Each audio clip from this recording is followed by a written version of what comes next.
서중석의 현대사 이야기 15파트 1. 14권에서는 유신 말기의 상황을 다루었다. 15권에서는 유신 체제 붕괴 상황을 다루고 있다. 유신 체제 붕괴. 첫 번째 마당. 부마 항쟁은 유신 정권의 결정타를 날린 역사적 사건임에도 오늘날 많이 잊힌 투쟁이다.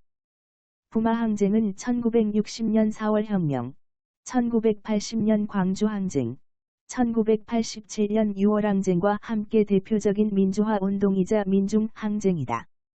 부마 항쟁을 아는 사람이 드문 이유는 부마 항쟁이 제대로 보도되지 않았기 때문이기도 하다. 부마 항쟁은 1979년 10월 16일 부산에서 일어났는데 17일까지 어떤 언론기관도 보도하지 않았다. 18일 0시를 기해 계엄이 선포되니까 보도하기 시작했다. 긴급조치 9호 아래에서는 유신체제를 비판하거나 반대하는 또는 권력 쪽을 헐뜯는 어떤 것도 보도하지 못하게 돼 있었다. 그런 내용을 전달하는 것만으로도 처벌을 받게끔 돼 있었다. 계엄 선포라고 해서 1979년 10월 18일에 크게 보도가 되기는 했으나 유신 권력 또는 계엄사의 통제로 실상이 제대로 보도되지 못했다. 그리고는 10-26이라는 대사건이 일어났다. 부산에는 두 개의 큰 신문사가 있었지만 한 신문사에서는 기자들을 거리에 나가지 못하게 했다. 부마 항쟁 당시 조갑재는 부산국제신문 기자였는데 이 사람도 그 당시 신문에 한마디도 쓰지는 못했다. 그처럼 언론이 보도하지 않은 가운데 부산의 계엄이 선포되고 마산의 위수령이 발동되면서 부마 항쟁은 일단락되고 곧 10-26이 일어났다. 부마 항쟁의 전개 상황을 살펴보면 1979 번지년 10월 15일 부산대에서는 두 개의 유인물이 돌았다 시위를 선동하는 선언문이었는데 학생들이 거의 모이지 않았다. 그래서 15일 거사는 실패로 돌아갔다. 16일엔 오전 10시경 부산대 상대 2학년 학생인 정광민이 중심이 되어 유인물을 뿌리고 강의실에 뛰어들어 선언문을 나눠준 뒤에 투쟁하자고 선동하면서 시위가 시작됐다. 40여 명이 강의실을 박차고 나갔고 시위에 참여한 학생이 계속 늘어나서 조금 후에는 2,000여 명이 됐다. 부산대의 새로 만든 정문에서 경찰과 투석전을 벌였다. 투쟁을 하다 학생들은 시내로 빠져나가 시내에서 투쟁을 이어간다. 시내로 가는 학생들은 버스를 타고 시내로 이동하는데 이때 버스의 여성 차장은 차비도 안 받고 운전기사는 학생들을 격려했다.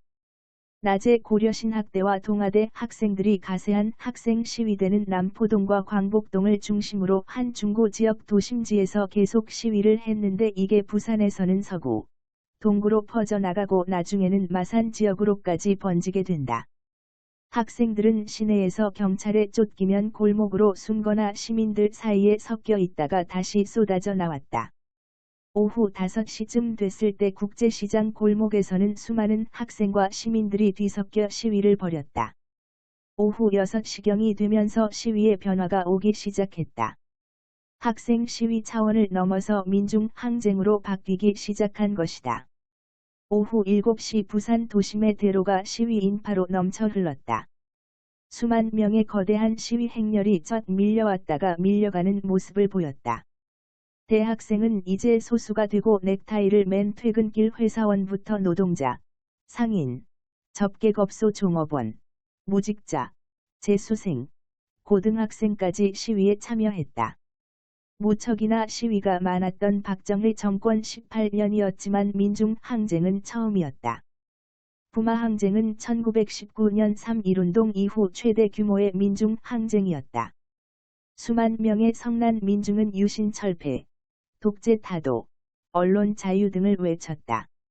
저녁 8시 경찰 진압대가 최루가스를 살포하고 경찰과 시위대가 충돌하지만 경찰이 숫자가 적어 퇴각하고 시위대는 파출소, 언론기관들을 공격하기 시작했다.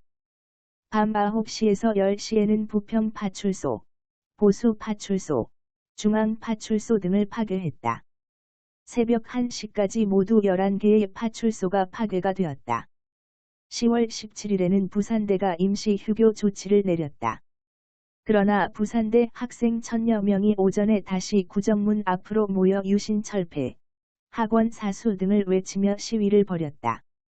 이들은 전날에 이어 나시 시내로 나간다. 이날 동아대에서 많은 학생이 참여했고 대동고, 동아고, 성지고 등에서 고등학생도 꽤 많이 참여했다. 이 시위대는 오후 7시 25분경 충무 파출소를 부수고 서부 경찰서에 돌을 던지고 동대신 파출소를 파괴하며 서구 지역을 휩쓸었다. 2,500명 정도 되는 시위대가 부산역, 시청 쪽으로 진출했다. 경찰은 전날과 마찬가지로 3,400여 명을 투입했지만 항쟁의 불길을 잡지는 못했다. 이날 학생 755명, 일반 시민 386명이 연행되고 학생 23명, 경찰 50여 명이 다치고 18일 0시를 기해 부산 지역에 비상계엄이 선포됐다. 18일 새벽 2시경 부산의 계엄사령부에 김재규가 나타났다. 김재규는 박찬금 중장 등 여러 사람을 통해 상황을 파악하고 현지를 시찰했다. 18일 0시를 기해 부산 지역에 비상계엄이 선포되고 2개 여단의 공수부대 등이 투입됐다. 계엄 당국은 대학을 휴교시키고 집회와 시위 등 모든 단체 활동을 금지하고 야간 통행 금지 시간을 연장하고 영장 없이 체포할 수 있다고 알리는 포고문을 시내 곳곳에 붙였다. 탱크와 장갑차를 앞세운 계엄군이 각 대학, 관공서에 들어왔다. 이때 여단장 박의도 준장이 이끌고 온 공수부대가 부산 시민들에게 무자비한 폭력을 자행했다. 얼굴이 시커먼 위장 크림을 바른 공수부대는 참나무를 깎아 만든 몽둥이로 시민들을 마구 폭행했다. 심지어 경찰조차 군인들한테 맞았다. 동부경찰서의 한 경위는 공수부대원들이 시민을 무자비하게 때리는 걸 말리다가 다른 형사 2명과 함께 10여 명의 공수부대원에게 몰매를 맞았다. 공수부대가 무자비하게 폭행하는 속에서도 300여 명의 학생이 시위를 벌였고 시위대는 얼마 안 가서 2,000여 명으로 늘어났다. 서면 로터리에도 오후 8시 반경이 지나자 약 1만 5천 명의 군중이 모여들었다. 지원군이 도착하면서 계엄군의 폭력적 진압이 더 심해졌고 시위대는 흩어졌다. 공수부대원들은 시위대원 126명을 검거했다. 유신체제 붕괴. 두 번째 마당. 1979년 10월 16일 부산에서 일어난 시위는 마산으로 번지게 되는데 부산에서 통학하는 일부 학생들을 통해 부산 시위 소식이 전해졌다. 이 소식에 경남대가 술렁이었다. 18일 휴교령이 발표되었지만 학생들이 모여서 시위를 벌이자 시위 인원이 1,000여 명으로 불어나고 학생들은 시내로 나와 독재 타도, 유신 철폐를 외치며 시위를 벌였다. 학생들의 시위에 군중들이 합류하며 시위가 커지기 시작했다. 수천 명의 시위 군중에서 학생의 비율은 줄어들고 일반 군중이 더 많아졌다. 시위대는 오동동 다리에서 경찰 차량을 부수고 공화당 경상남도 지부 사무실이 있는 건물 물결표 쌓인 5층 유리창을 모두 박살냈다.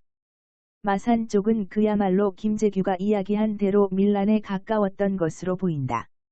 시위대는 군중을 계속 새로 흡수하면서 공공건물을 주로 공격했다. 밤 10시 30분경에는 창원에 있던 보병 제39사단 병력 약 1개 대대가 트럭을 타고 마산으로 이동해 시내에 투입됐다. 위수령이 발동되기 전날이었는데 군인들을 투입해 위법적으로 민간인을 연행했다. 18일 시위는 19일 새벽 1시경까지 전개되었고 이날 시위로 288명이 검거되었다. 19일 시내에선 대청소가 이루어졌다. 군인들이 시청, 파출소, 방송국 등 공공건물에서 경비를 서고 장갑차와 탱크가 시가지를 누볐다. 18일 새벽 서울 근교에 있던 부대를 포함한 공수부대 2개 여단을 부산으로 이동시키고 그중 일부 병력을 마산으로 보냈다. 19일, 날이 어두워지자 사람들은 다시 시내 중심가로 몰려들었다. 19일 시위로 학생 22명, 일반인 165명이 경찰에 연행되었다. 마산에서 18, 19일에 군대를 출동한 것, 부산의 공수부대를 마산으로 보낸 것은 위수령 절차를 따르지 않은 위법적, 불법적 처사였다.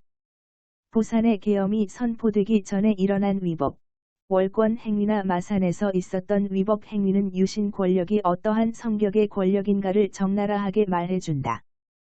또 박정희는 걸핏하면 군대를 동원했다. 유신 체제 붕괴. 세 번째 마당. 박정희 집권 시기 최대 규모의 민중 항쟁이었던 부마 항쟁이 왜 일어났는지에 대해 사람들은 김영삼 의원직 제명 때문이라고 얘기하고 있다. 오히려 부마 항쟁은 예 문제와 뗄 수 없는 관계를 맺고 있다. 10월 15일 시위가 불발로 끝나긴 했지만 그날 부산대 학생들이 뿌린 민주투쟁 선언문을 보면 모든 경제적 모순과 실정을 근로자의 불순으로 뒤집어 씌우고 협박, 공포, 폭력으로 짓눌러왔음을 예사건에서 단적으로 보여주고라고 하며 예사건이 큰 계기가 됐다는 것을 시사했다. 또한 학생들은 이 선언문에서 저임금 노동자 문제를 상당히 큰 비중으로 언급했다. 경남대 시위를 일으키는 데 앞장선 정인권은 증언에서 첫 번째 분노와 자극은 예사건이었고 그 다음이 정치적 음모와 파괴 공작이었다고 밝혔다. 그리고 부마 항쟁이 일어난 때에는 유신 체제가 굉장히 큰 요인이 됐다. 10월 15일 부산대 학생들이 뿌린 민주선언문. 여기서는 유신 헌법을 악의 근원이라고 했다. 학생들뿐만 아니라 시민들 특히 하층민이 대거 참여했다는 점에서 부마 항쟁은 중요한 특징을 지닌다. 일반 시민들이 많이 가담한 것은 유신 경제의 실패, 파탄 그리고 그것의 귀결로서 나타난 민중의 소외와 불만이 작용한 것이다. 지주형 교수는 미국 정보 자료를 통해 부마 항쟁을 분석했는데 이에 따르면 주한 미국 대사 윌리엄 글라이스틴도 경제 문제를 중시했다. 글라이스틴은 1979년 10월 25일 미국 국무부에 보낸 전문에서 현 단계에서 시위의 기본 원인은 지난 수주간의 고조된 정치적 긴장을 배경으로 한 경제적인 것으로 보인다고 평가하며 경제적 요인에 무게를 두었다. 1978년 12.12 총선 결과에 대한 청와대 비서진의 분석에서건 중앙정보부 분석에서건 경제 문제가 큰 사안이었다. 부가가치세, 물가고, 높은 피해 같은 것이 큰 요인으로 작용했다. 재벌의 경제력 집중은 중화학 공업화가 진전되는 것에 비례해 해마다 커져갔다. 재벌과 특권층의 결탁, 정경유착과 부정부패 문제가 심각했다. CIA 문서에 따르면 경제기획원 관료들은 여러 가지 문제들이 명백히 있다는 데 동의했는데 가장 큰 문제는 소득 분배에서 양극화가 일어나고 있다고 대중이 생각한다는 것이었다. 그렇잖아도 물가고가 심각했는데 제2차 석유파동까지 가세하면서 1979년에는 1978년보다 물가가 더 심하게 뛰었다. 부가세는 1977년에 도입된 것도 중소상공인, 특히 영세 상공인들한테는 큰 부담이 됐다. 조세 부담률도 계속 높아졌다. 주택 부족으로 저임금 노동자들의 셋방살이도 힘들어졌다. 그런 속에서 서민들이나 실업자들, 노동자들의 큰 불만을 산 것이 1970년대 중반부터 불어닥친 투기였다. 1978년에는 전국의 토지 가격 등비율, 물건값이 뛰어오른 정도를 백분율로 나타낸 수치, 이 무려 49%나 됐다. 중화학 공업은 1970년대 말에는 유신 체제의 발목을 잡았다. 재벌들은 충분한 자기자본 없이 무리하게 차입했고 그러면서 중화학 공업에 뛰어든 기업들의 평균 자기자본 비율이 20% 수준에 그쳤다. 중화학 공업에 대한 대대적인 조정 작업은 10-26 이후 전두환 신군부 정권에 의해 이루어졌다. 유신 말기 경제 상황이 얼마나 좋지 않았는가를 보여주는 지표 중 하나가 임금 체불 현황이다.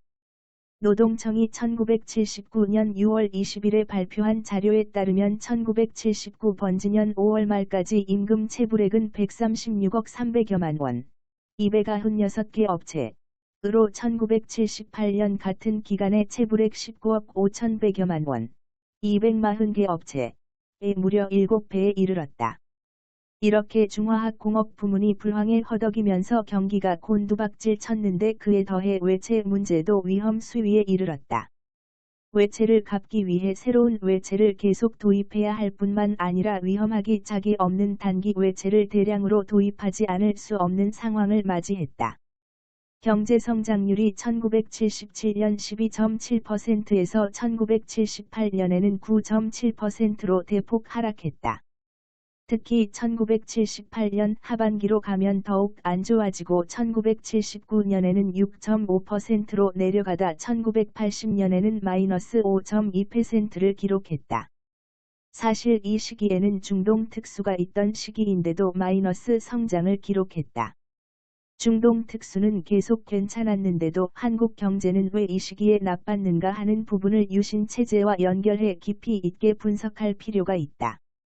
부산, 마산 지역의 경제가 이 시기에 다른 지역보다 더 나빴던 것으로 나타나는 지표가 있다. 부도율이 부산은 전국의 2.4배, 서울의 3.0배로 나와 있고 저임금을 토대로 하고 있었던 마산의 수출 공업 단지에서도 휴업, 폐업을 하는 업체가 늘어났다. 이런 것들이 부마 항쟁에 불을 지르는 데 영향을 끼쳤다. 박정희 유신 체제와 연결된 극심한 빈부 격차, 권력형 비리, 부패와 억압, 장기 영구 집권과 1인 독재 그리고 김영삼 제명이 보여주는 정치적 폭주 같은 것이 항쟁의 큰 배경을 이루고 있었다.